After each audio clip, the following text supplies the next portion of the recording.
அமைச்சர்களுக்கும் எடப்பாடிக்குமான அதிகார பகிர்வு உச்சகட்டத்தில் நடக்கிற சண்டை தான் செங்கோட்டையன், கோகுலேந்திரா போன்றவர்களுடைய உள்கட்சி விமர்சனம். சசிகலாவை சேர், ஓபிஎஸ்ஸை சேர், டிடிவி சேர், போகாத ஊருக்கு வழி. தனக்கு இடையூறு செய்த எடப்பாடி தலைமைக்கு இடையூறு செய்யணும். கட்சி அழிஞ்சா பற்றி பார்த்த கவலை இல்லை. என் மேல் நடவடிக்கை எடுத்தால் அதிமுக உடைப்பேன். இதுதான் வேலுமணியுடைய டிமாண்டு.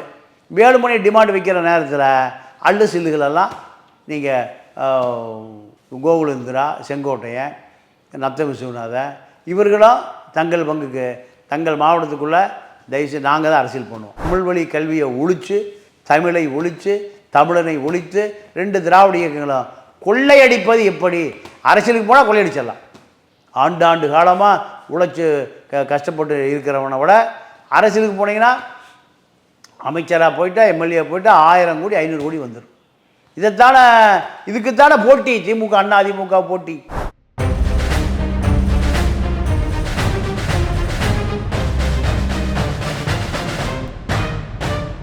ரெட்ரோலுக்ஸ் நெஞ்சங்களுக்கு வணக்கம். நான் உங்கள் கார்த்திக். இன்றைய பொலிட்டிக்கல் பல்ஸ் நிகழ்ச்சியில் நம்முடைய இணைந்திருப்பவர் மூத்த பத்திரிகையாளர் திரு தமிழா பாண்டியன் அவர்கள். வணக்கம் சார். வணக்கம். எடப்பாடி பழனிசாமி எதிர்க்கட்சி பொதுச் செயலாளர், எதிர்க்கட்சி தலைவர் திரு எடப்பாடி பழனிசாமி அவர்கள் நேற்று கூட பொதுக்கூட்டமில் பேசியிருக்காரு. அவங்களுடைய அதிமுகவுடைய பொதுக்கூட்டமில் பேசியிருந்தார். நிறைய விஷயங்கள் பேசியிருந்தார். முக்கியமாக கூட்டணி அமைக்கிறத பற்றிலாம் பேசியிருக்காரு. பெரிய கூட்டணி அமைப்போம் அப்படின்றத பேசியிருந்தார். ஸ்டாலின் அவர்கள் அப்பா அப்படின்ற ஒரு விஷயத்தை சொல்லியிருந்தார். எல்லாரும் என்னை அப்பா அழைக்கிறாங்க, அப்பா என்று அழைக்கிறார்கள் அப்படின்றது அதையும் கூட கிண்டல் பண்ணிலாம் பேசியிருந்தார். இன்னொரு பக்கம் செங்கோட்டையன் பிரச்சனை, இதுவும் கடந்த வாரங்களாக ஓடிக்கிட்டு இருக்கு. என்ன நிலைமை அதிமுகவுக்கு இப்போதைக்கு இருக்குது? ஒரு பொதுக்கூட்டம் ஒன்று பேசுகிறாரு. திமுகவுக்கு ஏகப்பட்ட பிரச்சனைகள் இருந்தாலும் எதிர்க்கட்சியாக அதிமுக செயல்பட முடியாத நிலையும் இங்கே இருக்க தான் செய்யுது. என்ன போயிட்டுருக்கு அதிமுகக்குள்ளார? இல்லை, அதிமுகவில் முன்னாள் அமைச்சர்களுக்கும் எடப்பாடிக்குமான அதிகார பகிர்வு உச்சகட்டத்தில் நடக்கிற சண்டை தான் செங்கோட்டையன், கோகுலேந்திரா போன்றவர்களுடைய உள்கட்சி விமர்சனம். நீங்கள் நடந்து முடிந்த நாடாளுமன்ற தேர்தல், இந்த நாடாளுமன்ற தேர்தலில் கட்சியை காப்பாற்றுவதற்காக எடப்பாடி 40 தொகுதிகளையும் முன்னாள் அமைச்சர்களால் ஆதரவாளர்களை களத்தில் நிறுத்தி திமுகவை எதிர்த்து தேர்தல் செலவு செய்யுங்கள் என்று கட்டளையிடுறார். அதற்கு யாரும் தயாராக இல்லை. ஏன்? வெற்றி பெற முடியாது. 40 தொகுதிகள்லையும் அதிமுக வெற்றி பெற முடியாது. வெற்றி பெற முடியலைன்னா 40 தொகுதியிலையும் ஆட்களை நிறுத்தாமல் விட்டுறலாமா? அப்படி விடவும் முடியாது. ஆமாம். அப்போது வாய்ப்பு இல்லை. இப்போ விக்கிரவாண்டியை போல் விட்டுடலாம், ஈரோடு கிழக்க போல் விட்டுடலாம். ஆனால் 40 தொகுதிகளிலும் ஒரு கட்சி நாடாளுமன்ற தேர்தலில் நிற்கலினா அது கட்சியே அல்ல.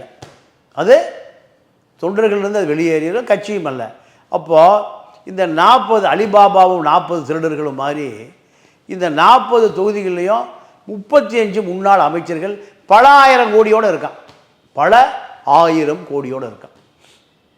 சாதாரண நபராக இருந்த நான் சொல்லுகிற முன்னாள் அமைச்சர்கள் 35 பேருமே மிக சாதாரணமான நபர்கள். இன்றைக்கி பல 1000 கோடி ரூபாய் சொத்துக்கள் இருக்குது. இதெல்லாம் யாருக்கு எப்படி வந்தது? அதிமுகவில் மந்திரியாக இருந்த காரணத்தினால் வந்தது. ஜெயலலிதா வீட்டுக்கு கரண்ட் பில் கட்ட முடியாமல் இருட்டாக இருந்த காலமெல்லாம் உண்டு. ஆனால் ஜெயலலிதாவிடம் இருக்கிற வீட்டு வேலைக்காரியான சசிகலா 5 லட்சம் கோடி திருட முடிஞ்சது. தமிழ்நாடு வேடிக்கை பார்த்துட்டு தான் இருக்குது. இப்போது எடப்பாடி என்ன சொல்கிறாருன்னா, இந்த 40 தொகுதிகளையும் முன்னாள் அமைச்சர்கள் ஒரு வேட்பாளரை போட்டு நீங்கள் திமுகவுக்கு எதிராக குறைந்தது திமுக 100 கோடி செலவு பண்ணும், நீங்கள் குறைந்தபட்சம் ஒரு 50 கோடியாக செலவு பண்ணுங்கிறார். ஆனால் முன்னாள் அமைச்சர்கள் யாரும் இதுக்கு தயாராக இல்லை. ஏன் தயாராக இல்லை? தன்னுடைய ஆதரவாளர்கள் தோற்று போயிருக்கும். 50 கோடி செலவு பண்ணால் எந்த பலனும் கிடைக்காது.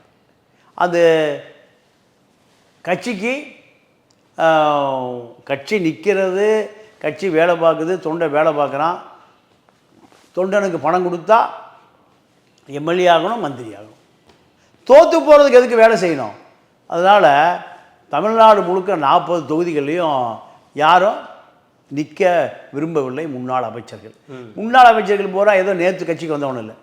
செங்கோட்டனை போல நீண்ட காலம் இருக்கிறவங்க, சிவி சண்முகத்தை போல நீண்ட நாள் இருப்பவர்கள், வேலுமணியை போல பல லட்சம் கோடி சம்பாதித்தவர்கள், நத்த விஸ்வநாதனை போல, ஓபிஎஸ்ஐ போல இத்தனை பேரும் பின்வாங்கி விட்டார்கள். அப்போ எடப்பாடிக்கு என்ன நெருக்கம்னா, கட்சி 40 தொகுதியிலையும் போட்டியிடலைன்னா அது தேர்தல் அங்கீகாரம் கிடைக்காது. திமுகவை எதிர்த்து அதிமுக தொண்டை சோர்ந்து போயிடுவோம்.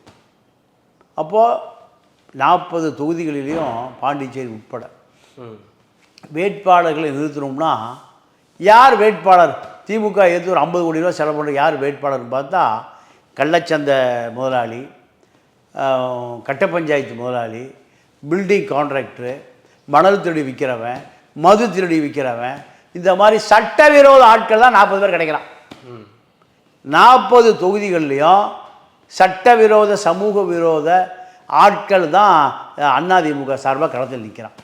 உதாரணத்திற்கு திருச்சியில் வைகோ மகன் துரை வையாபுரியை எதிர்த்து கரிகாலனுடைய சொந்த சகோதரனான கருப்பையா நிற்கிறார்.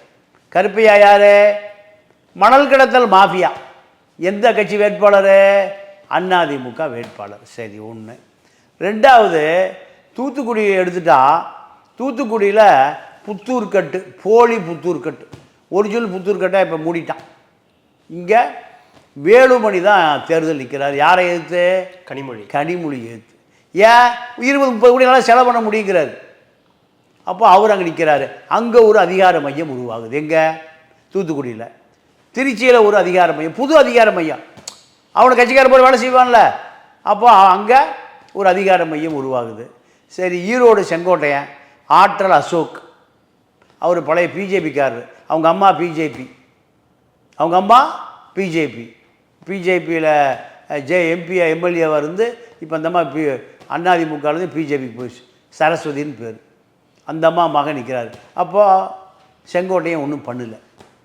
அந்த மாவட்டத்தில் மந்திரியாக இருக்கக்கூடியவர்கள் இப்படி 40 தொகுதிகளும் எடப்பாடியால் இறக்கி விட்ட திருப்பூரில் அருணாசலத்து நிற்கிறார். அருணாசலத்துக்கு அந்த தொகுதிக்கு யாரையுமே தெரியாது. சுப்பராயன் எதிர்த்து கம்யூனிஸ்ட் கட்சியை எதிர்த்து நிற்கிறாரு. அவர் ஒரு கள்ளச்சந்தை முதலாளி, அவர் பணம் செலவு பண்ணுறது நிற்கிறார். இப்படி தான் தமிழ்நாடு முழுக்க எடப்பாடி யாரை நம்பி நிறுத்துறாரு? இந்த மாதிரி ஆட்களை நிறுத்துறாரு. இது யாருடைய தவறு? எடப்பாடி தவறா, இல்லை அந்த மாவட்டத்திற்குரிய முன்னாள் அமைச்சருடைய தவறா? முன்னாள் அமைச்சர்கள் தங்களுடைய ஆதரவாளர்களை நிறுத்தி கட்சியை வளர்க்கலை. கட்சி திமுகவுக்கு ஒரு எதிர்ப்பு தெரிவிக்கலை.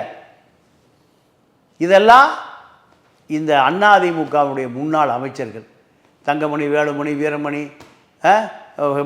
ஹெல்த் விஜயபாஸ்கர், டிரான்ஸ்போர்ட் விஜயபாஸ்கர், 2 விஜயபாஸ்கர் இருக்காங்க, நத்த விஸ்வநாதன், இப்படி அத்தனை பேருமே கட்சி இருந்தால் என்ன, தொலைஞ்சா என்ன, தேர்தல் வருகிற பொழுது நமக்கு எம்எல்ஏ சீட் கிடைக்கும், நம்ம பணத்தை கொடுத்து ஜெயித்தோம்னா மந்திரி ஆகிடலாம், பல ஆயிரம் கோடி திருடிக்கலாம். இதுதான் எடப்பாடியும் திருடுறாரு, முன்னாள் அமைச்சரும் திருடுறாங்க, திமுகவில் இன்னாள் அமைச்சரும் திருடுறாங்க. அப்போது அதிமுகங்கிற அமைப்பை கட்டி காக்க வேண்டிய பொறுப்பை எடப்பாடியிடம் தள்ளிவிட்டது யார்? முன்னாள் அமைச்சர்கள் இவங்கெல்லாம் சேர்ந்து. இப்போ எடப்பாடி என்ன சொல்கிறாரு? சரிப்பா, யாரும் செலவு பண்ணல, நானே செலவு பண்ணுறேன், ஆளை நிறுத்தி நானே செலவு பண்ணுறேன். செலவு பண்ணால் நான் தான் வருகிற சட்டமன்ற தேர்தலில் வேட்பாளர்களை தேர்வு செய்வேன். ஆனால் ஜெயலலிதா காலத்தில் மாவட்ட செயலாளர்கள் 3 பேரை கொடுப்பாங்க, எம்எல்ஏ கேண்டிடேட் 3 பேரை செலக்ட் பண்ணி கொடுப்பாங்க. அந்த 3 பேரில் ஒரு ஆள் அந்த அம்மா செலக்ட் பண்ணோம். ஆனால் இப்போ எடப்பாடி என்ன பண்ணார்? எல்லாத்தையும் நானே பார்த்துக்கிறப்பா. இப்படி சொன்ன பிறகு கொங்கு மண்டல தளபதி யார்? எஸ்பி வேலுமணி. ஈரோடு மண்டல தளபதி செங்கோட்டையன். நாமக்கல், திருச்செங்கோடு தங்கமணி. திண்டிவனம், விழுப்புரம், வன்னியர் பெல்ட்டில் சிவி சண்முகம். மதுரையில் நத்த விஸ்வநாதன். மதுரை புறநகர் நத்த விஸ்வநாதன். மதுரையில் செல்லூர் ராஜு. சிவகங்கையில் கோகுலேந்திரா. இத்தனை பேர் என்ன நினைக்கிறாங்க, ஐயையோ நமக்கு போட்டியாக ஒரு ஆள் உருவாயிட்டானே. எங்கே? எல்லா மாவட்டங்கள்லையும், ஒவ்வொரு மாவட்டத்துக்கும் ஒவ்வொரு மாவட்டங்களையும் அவன் 50 கோடி 30 கோடி செலவு பண்ணியிருக்கானே, அவன் ஒரு ஆதரவாளர் உருவாக்கிட்டான். இனி அவன் அடுத்து என்ன கேட்பான், நான் எனக்கு 50 கோடி லாஸு, எம்எல்ஏ சீட்டு கூட நான் ஒரு 1000 கோடி சம்பாதிக்கணும் 2026க்கு. இப்படி வந்துட்டானே. இதுதான் இந்த எடப்பாடியை எதிர்க்கக்கூடிய அத்தனை பேரும் சொல்கிற கதை இதுதான். என்ன சொல்கிறாங்க, தனக்கு போட்டியாக ஒருவனை உருவாக்கி விட்டான், எடப்பாடி உருவாக்கிட்டாரு, இவன் நாளைக்கு நமக்கு மந்திரி பதவியை தட்டி பறிப்பதற்கு உருவாகிட்டான். இதை காரணம் காட்டி சசிகலாவை சேர், ஓபிஎஸ்ஸை சேர், டிடிவி சேர், போகாத ஊருக்கு வழி. தனக்கு இடையூறு செய்த எடப்பாடியை எடப்பாடி தலைமைக்கு இடையூறு செய்யணும். கட்சி அழிஞ்சா பற்றி கவலை இல்லை, கட்சி அழிஞ்சாலும் சரி இருந்தாலும் சரி அதை பற்றி கவலை இல்லை. ஓபிஎஸ்ஸை சேர், ஓபிஎஸ் எல்லாம் இப்போ பலாப்பழத்துக்கு போய் இப்போ பல வருஷம் ஆகி போச்சு. அது கூட முக்கியல. குக்கருக்கு போய் டிடிவி ரொம்ப நாள் ஆகி போச்சு.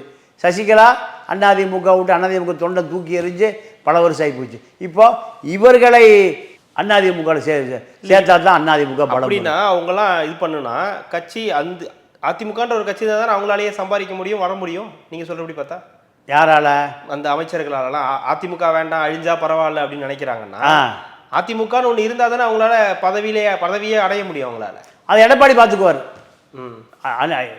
அதிமுக காப்பாற்றுற வேலையை எடப்பாடி பார்த்துக்குவார். எடப்பாடி என்ன சூப்பர்மேனா? ஒருத்தர் மட்டும் பார்த்துக்க முடியும். அவர் என்ன சூப்பர்மேனா? சூப்பர்மேனோட சூப்பர்மேன்.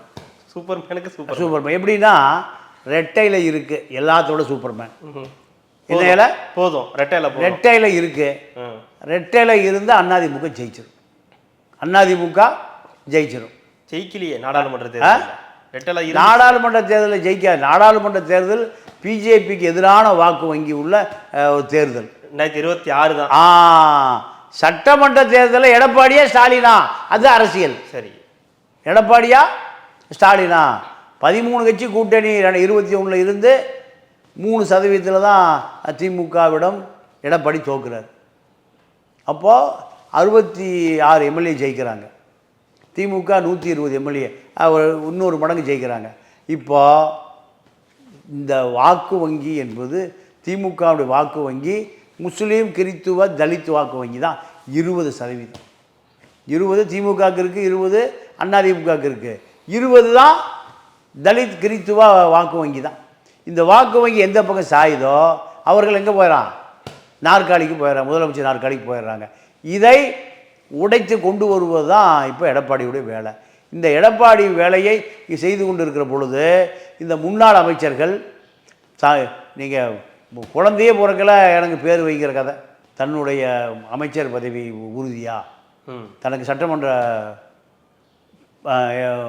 சீட்டு கிடைக்குமா, இதுதான் இப்போ இவர்களுக்கான. இவங்கெல்லாம் இப்போ எடப்பாடி அவர்கள்ட்ட இப்போ நெருக்கமாக இருக்கணும் 2026. சரியான கேள்வி. ஆனால் எடப்பாடிகிட்ட நெருக்கமாக இல்லாமல் எடப்பாடி விமர்சனம் செய்து எடப்பாடி மிரட்டி மீன் பிடிச்சலாம் நினைக்கிறாங்க. அதுதான் கோகுலேந்திரா, செங்கோட்டையன், வேலுமணி, தங்கமணி, ஓபிஎஸ் சேரு, டிடிவி சேரு, சசிகலாவை சேரு, இல்லை பிஜேபி சேரு. வேலுமணியுடைய டைம்ஸே இதுதான். நான் தான் 2வது எடப்பாடி அதிமுகவுக்கு, நான் தான் 2வது எடப்பாடி, நான் தான் துணை முதலமைச்சர். இத்தனையும் பின்னணியிலிருந்து இயக்குவது யார்? வேலுமணி தான். வேலுமணிக்கு நீங்கள் பிஜேபியோடும் தொடர்பு, திமுகவோடையும் தொடர்பு, ரஜினியோடையும் தொடர்பு, மோடியோடையும் தொடர்பு, அமித்ஷாவை பார்த்து பத்திரிக்கை கொடுக்க போகிறாரு மகன் கல்யாணத்துக்கு, நிர்மலா சீதாராமன் பார்த்து பத்திரிக்கை கொடுக்க போகிறாரு,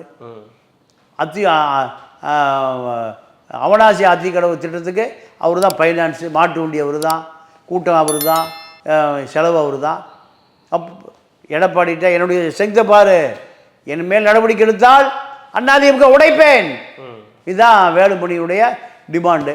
வேலுமணி டிமாண்டு வைக்கிற நேரத்தில் அள்ளு சில்லுகளெல்லாம் நீங்கள் கோகுலேந்திரா, செங்கோட்டையன், நத்தம் விஸ்வநாதன் இவர்களும் தங்கள் பங்குக்கு தங்கள் மாவட்டத்துக்குள்ளே தயவுசெய்து நாங்கள் தான் அரசியல் பண்ணுவோம். திடீர்னு ஏன் அப்படி ஒரு அரசியல் பண்ணார் செங்கோட்டையன் அவர்கள்? செங்கோட்டையனை பொறுத்த வரைக்கும் ஈரோட்டுக்குள்ளே ஒரு மாட்டு சக்தி உருவாயிடுச்சு. அந்த சக்தி உருவானால் செங்கோட்டையினுடைய நிலைமை பரிதாபமாக போயிடும். வாயில்லா பூஜை செங்கோட்டையன். செங்கோட்டையன் ஒரு பெரிய அதிரடி அரசியல்வாதி அல்ல, சிந்திக்கக்கூடிய ஆளும் அல்ல.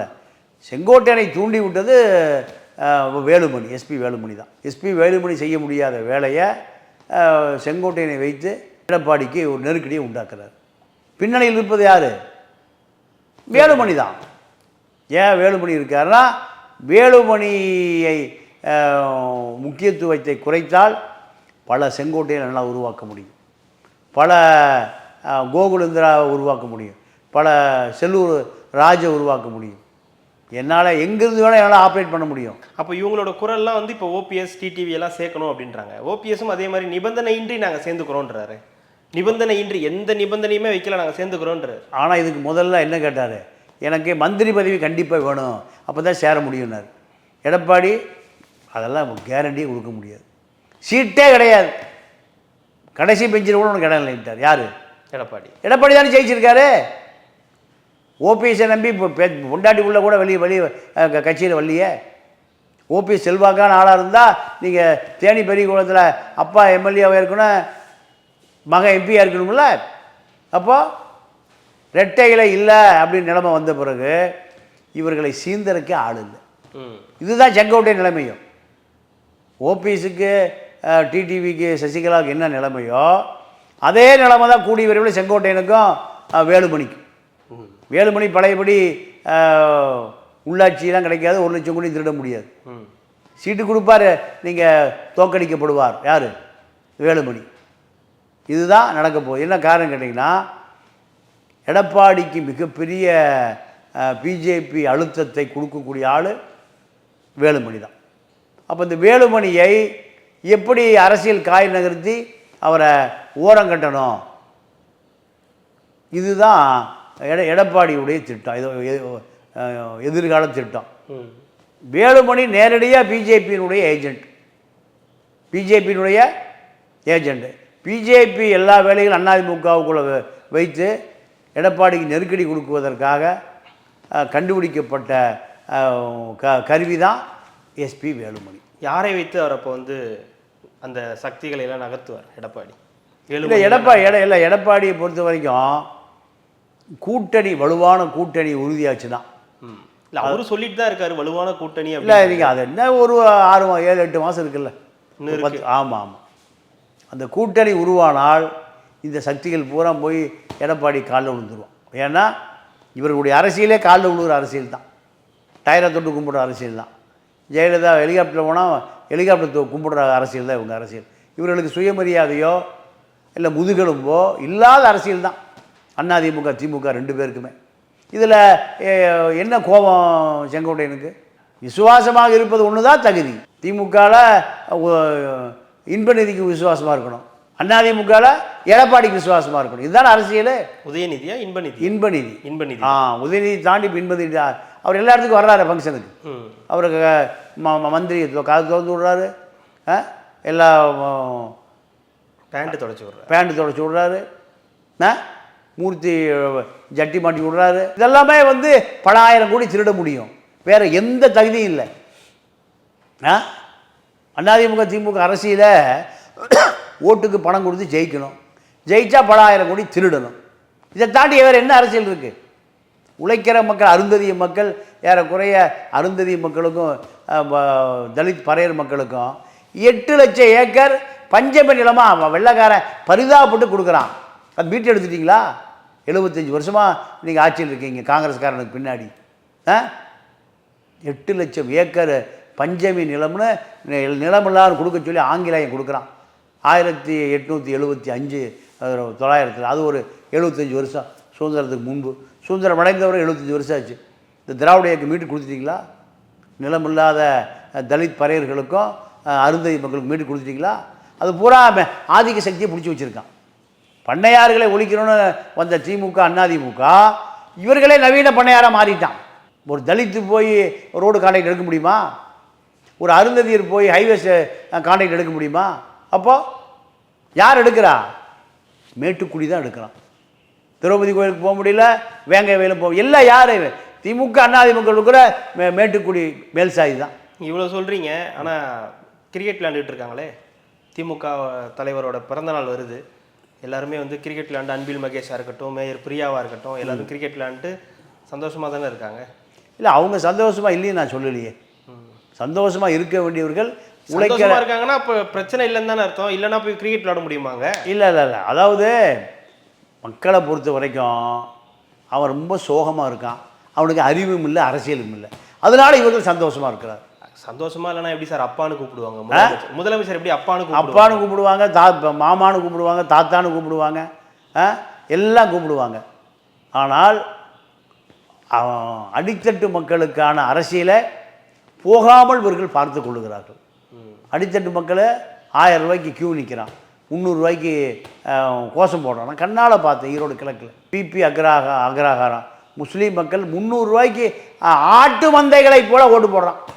அவனுக்கான அரசியலே போய் சேரல. அன்னை சத்யா நகர்னு ஒரு தலித்து காலனி 25,000 பேர் இருக்கான். 300 ரூபா வருமானம் காத்து கிடக்கிறான். அரசியல் தெரிஞ்சால், அவனுக்கு கல்வி இருந்தால் 300 ரூபாய்க்கு இந்த மேட்டுக்குடி சாதி 300 ரூபாய்க்கு கொடுத்து ஓட்டு போடியா, வின்னோவா காரில் வந்து எல்லாம் கையில் காலில் கழுத்தில் அவன் 100 பவுன் போட்டிருக்கான். தாலிக்கு தங்கம் இல்லாமல் 25,000 தலித் பெண்கள் அந்த ஹவுசிங் போர்டில் இருக்காங்க. ஆனால் வர்ற திமுகவை சேர்ந்த PW contractor, highways contractor, EB contractor எல்லாம் ஒப்பந்தக்காரன் தான். அப்படியே மக்கள் வரி பணத்தை அப்படியே திருடிக்கிறான். 2.5 லட்சம் கோடி பட்ஜெட்னா 25% திருடிக்கிறான். 50,000 60,000 கோடி வருஷம் திருடுறான். முரட்டு ஆளாக இருக்கான். இன்னோவா காரில் தான் வர்றான். 300 ரூபாய்க்கு கெஞ்சி அப்படியே கை கட்டி நிற்கிறான். இப்படி தானே வச்சுருக்கீங்க. மழையாக இருக்குது கேரளா. இந்தியாவிலே முதல் மாநிலம், இதில் கல்வியில் முதல் மாநிலம். உலகம் பூரா போய் வேலை பார்க்குறேன். இங்கே 10 வாரத்துக்கு 8 வாரத்துக்கு இங்கிலீஷ் வந்துடுச்சு. இன்னும் 2 வாரத்தில் இருக்குது. அது வந்தால் இது இங்கிலீஷ் நாடாக மாறி தமிழ் வழி கல்வியை ஒழித்து, தமிழை ஒழித்து, தமிழனை ஒழித்து 2 திராவிட இயக்கங்களும் கொள்ளையடிப்பது எப்படி? அரசியலுக்கு போனால் கொள்ளையடிச்சிடலாம். ஆண்டாண்டு காலமாக உழைச்சி கஷ்டப்பட்டு இருக்கிறவனை விட அரசியலுக்கு போனீங்கன்னா அமைச்சராக போயிட்டா, எம்எல்ஏ போயிட்டா 1000 கோடி 500 கோடி வந்துடும். இதுக்குத்தானே போட்டி. திமுக அண்ணா அதிமுக போட்டி. வேலுமணிக்கும் எடப்பாடிக்கு என்ன போட்டி? மக்களை கல்வியாளனாக, மக்களை அறிவாளியாக மாற்றுவதற்காக போட்டி. என்ன போட்டி? யார் திருடுவது, யார் அதிகாரத்துக்கு வருவது? அதிகாரத்துக்கு வந்து 234 தொகுதிகள்லையும் இருக்கிற பணத்தை பிரித்து கொடுத்து, பணமாக ஓட்டை கொடுத்து மீண்டும் ஆட்சி அமைப்பது எப்படி? ஆட்சி அமைத்து மீண்டும் 1 லட்சம் கோடி திருடுவது எப்படி? இதுதான் அரசியல் மாறி மாறி இருக்கு. இதுக்கான சண்டை தான் செங்கோட்டையன், வேலுமணி, எடப்பாடி சண்டை. இன்னொரு பக்கம் அப்பா அப்படின்னு சொன்னாலே இந்த அப்பா அரசியல் எப்படி பார்க்குறீங்க? ஏன்னா ஜெயலலிதா அவர்களை அம்மான்னு அப்படின்னு கூப்பிட்டாங்க. ஒட்டுமொத்த அவர்களுடைய கட்சிக்காரர்கள் எல்லாருமே அம்மா அம்மா அம்மான்னு தான் சொல்லுவாங்க. புரட்சி தலைவி, தங்கத்தாரகை, ஜெயலலிதான்னு வராது, அந்த இடத்துல அம்மானு வந்துடும். இது வந்து ஒரு அப்பா அரசியல்ன்றது அதற்கு ஆப்போசிட்டாக அதே மாதிரி பண்ணுறாருன்ற ஒரு குற்றச்சாட்டும் வைக்கப்படுது. அது உண்மைன்னு பார்க்குறீங்களா? இல்லை, அதாவது அப்பா என்பதை விட ஐயா என்பது தான் ஒரு தமிழில் ஒரு பெருமையான வார்த்தை. ஐயா தான் இருக்காரு. யார்? ராமதாஸ் ஐயா இருக்காரு. இல்லை, ராமதாஸ் ஐயா 86 வயசாகி போச்சு, அரசியல் இல்லை. ஒரு அரசியலில் இப்போ யார் இருக்கா? ஸ்டாலின் ஐயா தான் இருக்குது. அதுதான் ஒரு பெருமையான வார்த்தை. அப்பா, மாமா, அண்ணன், தம்பி, இது அல்ல. அது அவருடைய மலிவான சிந்தனை. அப்பா அப்பாங்கிறாங்கன்னு. ஆமாம், அது அவர் அப்பான்னு எல்லோரும் கூப்பிடணும் ஆசைப்பட்டுருக்காரு. அவர் 40 வயசு இளைஞனுக்கு அப்பாவா, இல்லை 50 வயசு ஒரு அம்மாவுக்கு அப்பாவா? அவர் ஒரு மலிவான அரசியல் தெரியாத மலிவான சிந்தனை. கண்டிப்பாக சார், மிக்க மகிழ்ச்சி. உங்களுடைய நேரத்தை ஒதுக்கி எங்களுக்காக பல்வேறு தகவல்களை பகிர்ந்தமைக்கு ரெட்ரோலோக்கின் சார்பாக மிக்க நன்றி. நன்றி, வணக்கம்.